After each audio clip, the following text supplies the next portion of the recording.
আমরা যখন খেলতে এবং তারপর সেই সময় ৮০-র দশকে আমার মনে আছে এক ঝাঁক ফুটবলার উঠেছিল এবং ভারতীয় দল গঠিত হতো বাংলার খেলোয়াড়দের নিয়ে।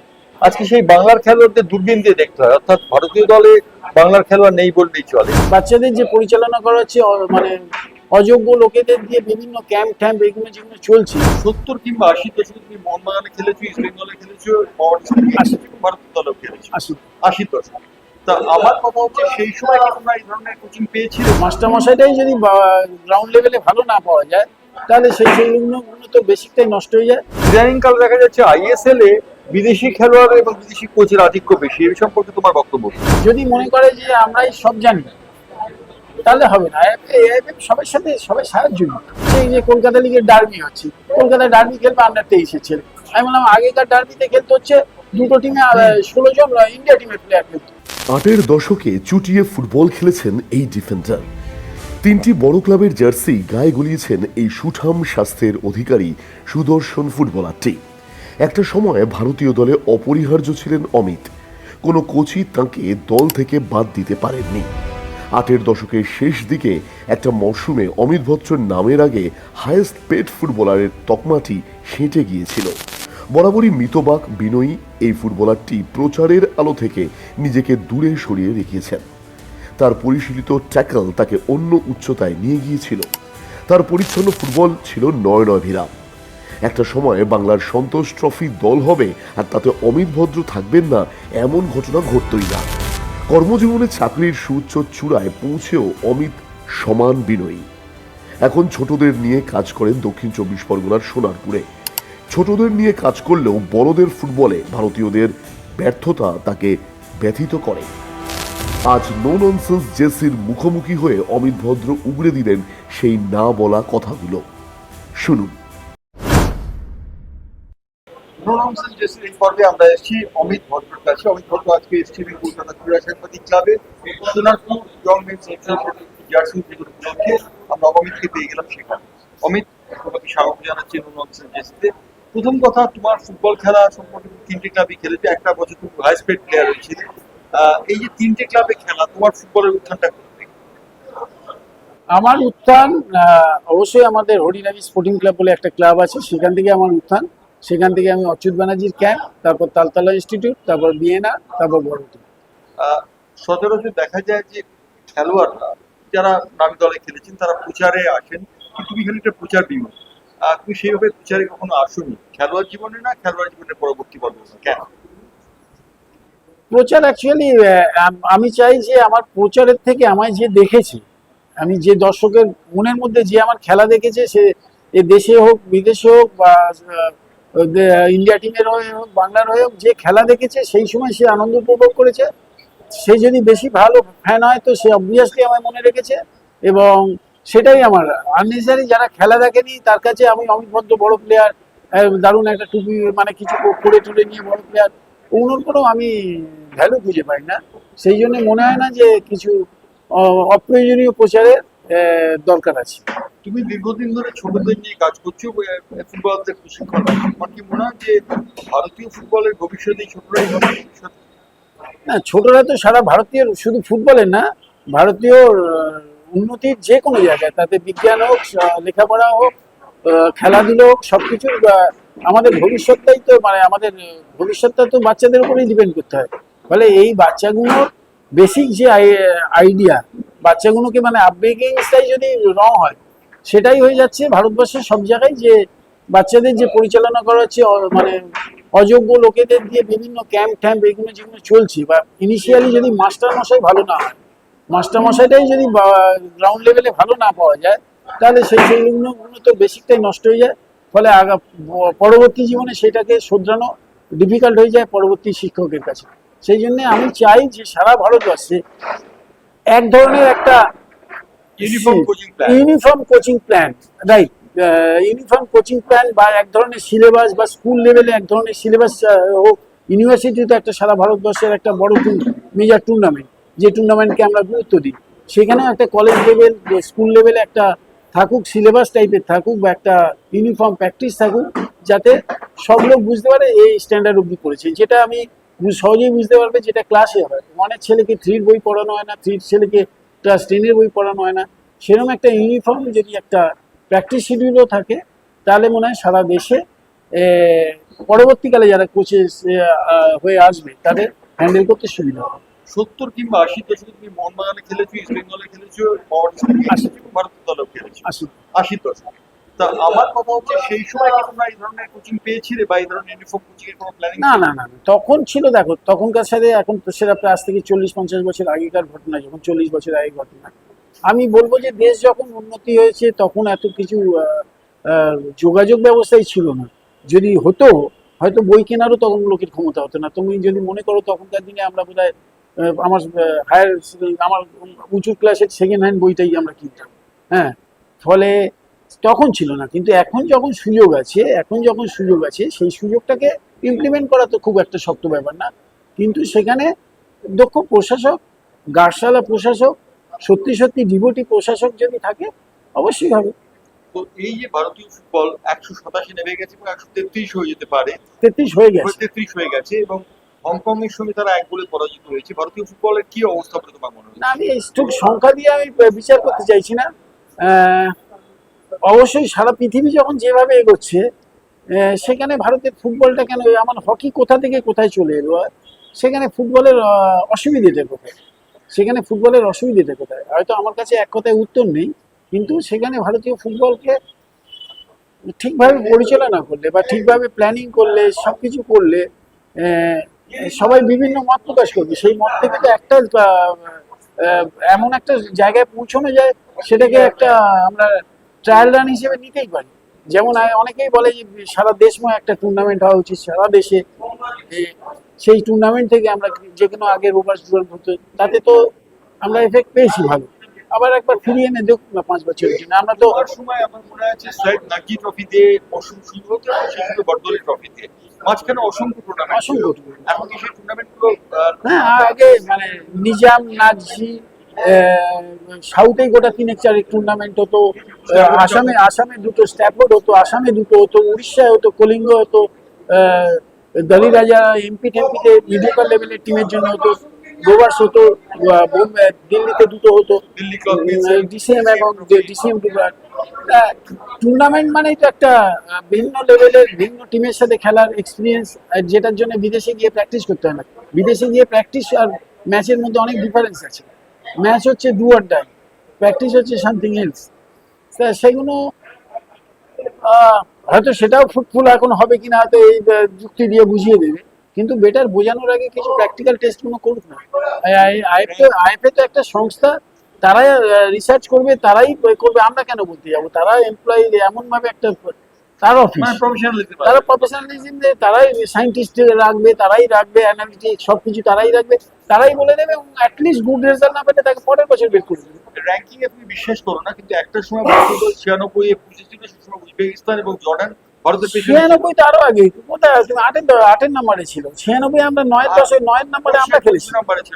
9 মানে 9 ঘরে আমরা ছিলাম। পিছিয়ে গেল কেন ভারতীয় ফুটবল?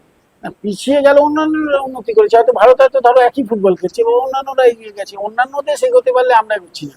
আরে আমরা যেই কুয়েতে এই সৌদির সাথে ভারতীয় টিম প্রথমে হারাতো, তারপর আমরা হয়তো 1 গোলে হারলাম বা ড্র করলাম, তারপর এখন দেখি যে সৌদিকে ভাবাই যায় না, আমাদের সৌদির সাথে খেলাই হয় না, মানে সৌদিকে। ফলে কেন হলো সেটা, তারা উন্নতি করেছে, আমরা হয়তো এক জায়গায় রয়েছি, বা আমরা উন্নতি করেছি, তারা আরো বেশি উন্নতি করেছে, যে কোনো একটা তো হচ্ছেই। ফলে গ্যাপটা আরো বেশি হয়ে যাচ্ছে। তারা কিভাবে করছে সেটাকেই ফলো করি। মানে 1962 সালে আমরা এশিয়াডে সোনা জিতেছিলাম, কিন্তু এশিয়াডে আমাদের এখন পাত্তা খুঁজে পাওয়া যায় না। না না, আমি তো 62 নিয়ে তো যাচ্ছি না। তুমি তো আমাদের এখন স্যাপ গেমস হয়ে গেছে চ্যালেঞ্জ, হ্যাঁ, বা এইসব গেমস হয়ে গেছে চ্যালেঞ্জ। এটা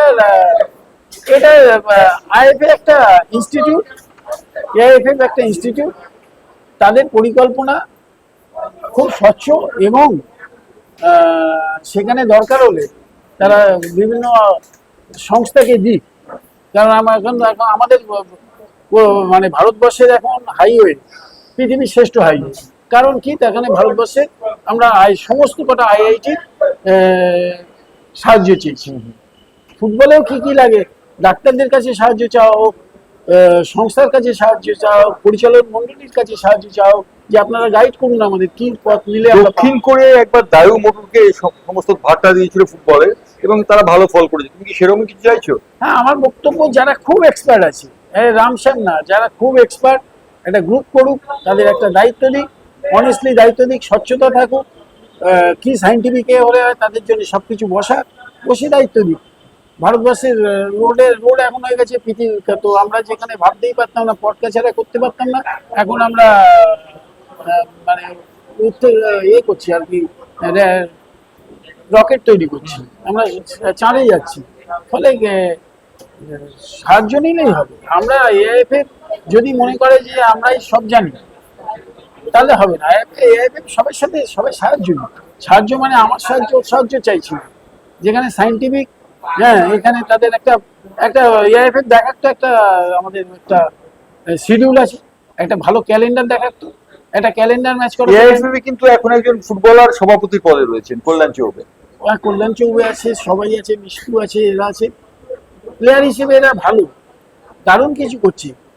সংগঠক হিসেবে এখন ওরা নবিশ, হয়তো প্রথম দিকে আছে, আসুক এরাও, মানে যারা সংগঠন চালায়, যারা চালিয়ে এসছে প্রুফ, তাদের কাছে হেল্প নিয়ে তাদের সাথে রাখুন, এরা মাথায় থাকুন, তাদের সাথে নিয়ে একটা দারুণ কমিটি তৈরি করুন, যারা একটা রোড ম্যাপ তৈরি করে দেবে, যাকে বলে রোড ম্যাপের মধ্যে যা থাকবে তাদের স্কুল ফুটবল রোড ম্যাপটা হবে কি করে? বাইচুং ভুটিয়া কল্যাণ চৌবের মুন্ডপাত করছেন, কল্যাণ চৌবে আমি তো সেইসবে যাচ্ছি না, আমি বাইচুংকেও সাপোর্ট করছি না ওইভাবে, কল্যাণকেও সাপোর্ট করছি না।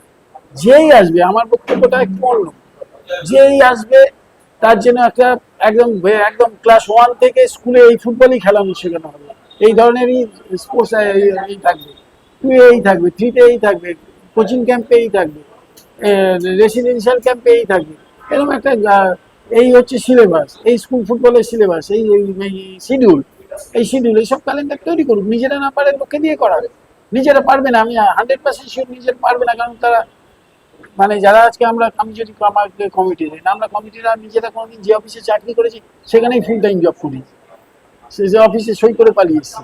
হ্যাঁ, ফলে আমরা পারবো না, যারা পারে তাদের দিয়ে করা, নট নেসেসারি যে এখানে ফুটবল আমি ক্যালেন্ডার করতে, তো ফুটবল এক্সপার্টের দরকার হয় না। ইদানিং কাল দেখা যাচ্ছে আইএসএল এ বিদেশি খেলোয়াড় এবং বিদেশি কোচের আধিক্য বেশি, এই সম্পর্কে তোমার বক্তব্য কি?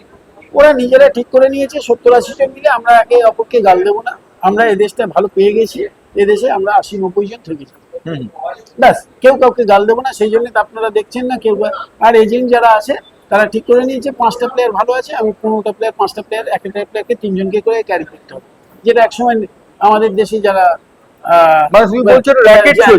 যে আমাদের নাইজেরিয়ানরা আসতো এক সময়, তারা রাম সই করলে শ্যামকেও নিতে হবে, যে একটা বায়না ছিল, একদম সেম জায়গায় রয়েছে। আমরা তো খেলেছি, উপলব্ধি করতে পারি, একদম সেম বায়না রয়েছে। একজন ভালো খেলোয়াড়, 2 জনকে বায়না করে নিয়ে নিতে হচ্ছে, কোচিং স্টাফও নিয়ে নিতে হচ্ছে। ভারতীয় ফুটবল ফেডারেশনের কর্তারা বলছেন স্টিভেন কনস্ট্যান্টকে আবার ফিরিয়ে আনবেন তারা, এটা কি খুব ভালো হবে ভারতীয় দলের পক্ষে? না, ওই এরা মাঝখানে কি হচ্ছে জানো তো, সবটাই একটা পচা জিনিসের মধ্যে মাঝখানে একটা তুমি ক্রিম দিয়ে দিচ্ছ, ভালো কিছু দিয়ে দিচ্ছ, তাই ভালো জিনিসটাও তো পচে যায়। পচা জিনিসের মধ্যে ভালো জিনিসটা রাখলে তো ভালোটাও পচে যায়, ওগুলোই কিছু হবে না, ওটা জাস্ট আই ওয়াশ হচ্ছে। এই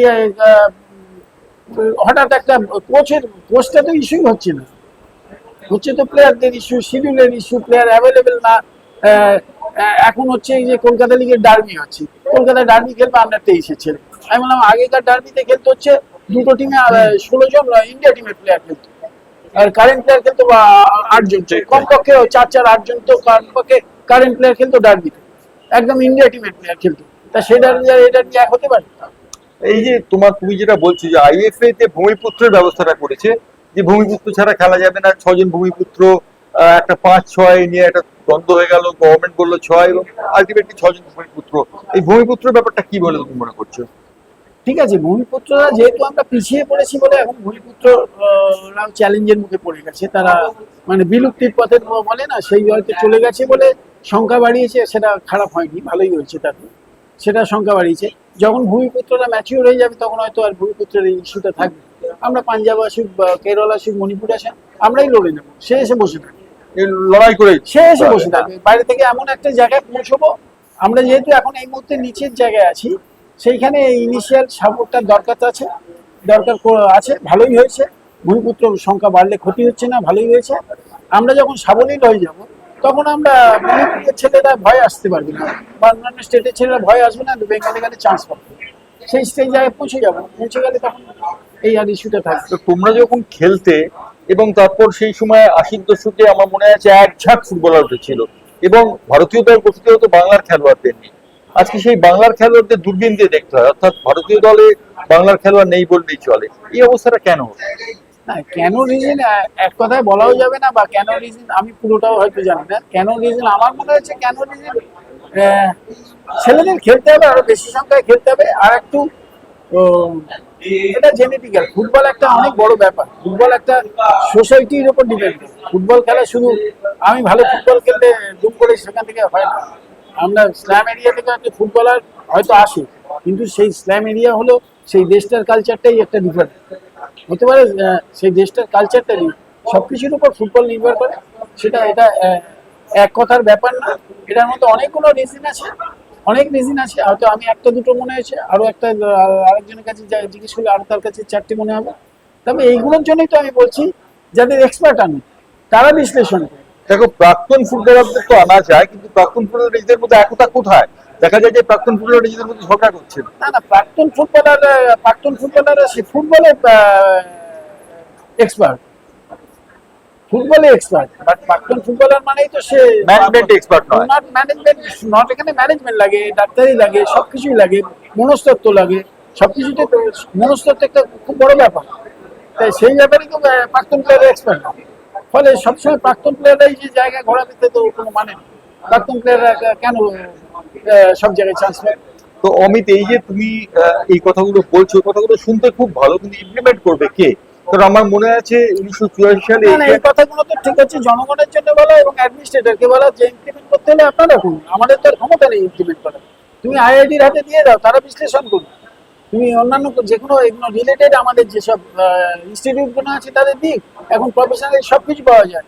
আমাদের একটা ব্রিজ হলো, চেলাম ব্রিজ হলো, কয়েক লক্ষ কোটি টাকার ব্রিজ হচ্ছে, সেখানে পৃথিবীর সেরা সেরা ভেন্ডার আসছে, আর আমরা এটা আনতে পারি না। ডক্টর জোজে ভেনগ্রস 1984 সালে ভারতীয় দলের খেলা দেখে একটা রিপোর্ট দিয়েছিলেন। সেই রিপোর্টটা হচ্ছে ভারতীয় দলের পেলভিক রিজিয়নটা খানিকটা গন্ডগোলের আছে, এবং সেই রিপোর্টটা খুলে দেখার প্রয়োজন বোধ করলো না, এমন নয়। রাইট, এবার আসো হচ্ছে জেনেটিকে আসো, এবার জেনেটিকে আসো, সায়েন্সে আসো, সেই সবগুলো নিয়ে আলোচনা করুন যারা জানে। আমি কিছুটা জানলেও সেটা এখন আলোচনায় যেতে চাই না। সেই সব নিয়ে আলোচনা করি, তারপর এই যুগে না হলো, এই জেনারেশনে না হলো, অ্যাটলিস্ট 3-4টে জেনারেশন পর যাতে হয় সেই ব্যবস্থাটা করে যাবে, নাহলে 100 জেনারেশনও হবে না। আপনি যে কথাটা বলেছেন যে জেনেটিক, পেলভিক, এগুলো তো সব জেনেটিক, মানে জেনেটিক বা হ্যাঁ জিনগত বা পরিবেশগত, সেগুলো আসুক, সেই সব ডিসকাশন হোক, সাইন্টিফিক ডিসকাশন হোক, সেখান থেকে একটা উপায় খুঁজে বের করে আজকে না হোক পরবর্তী জনে লোককে এই আশ্বাস দেখে 37 সালে যে আমি ওয়ার্ল্ড কাপ খেলবো 97 সালে, তার কোনো ভিত্তি নেই, কোনো পেছনে অঙ্ক নেই। 37 সাল বলে দিলাম, ও দেখে নিলাম যে আমার বয়স হয়ে যাবে, আমি বলে দিলাম 30 বছর পর, আমি জানি 30 বছর পর আমার 90 হয়ে গেল, আমি মারা যাবো, তখন তারা আমার কোনো দায় নেই। যে এরকম ভুলভাল যেন তথ্য কেউ না পায়।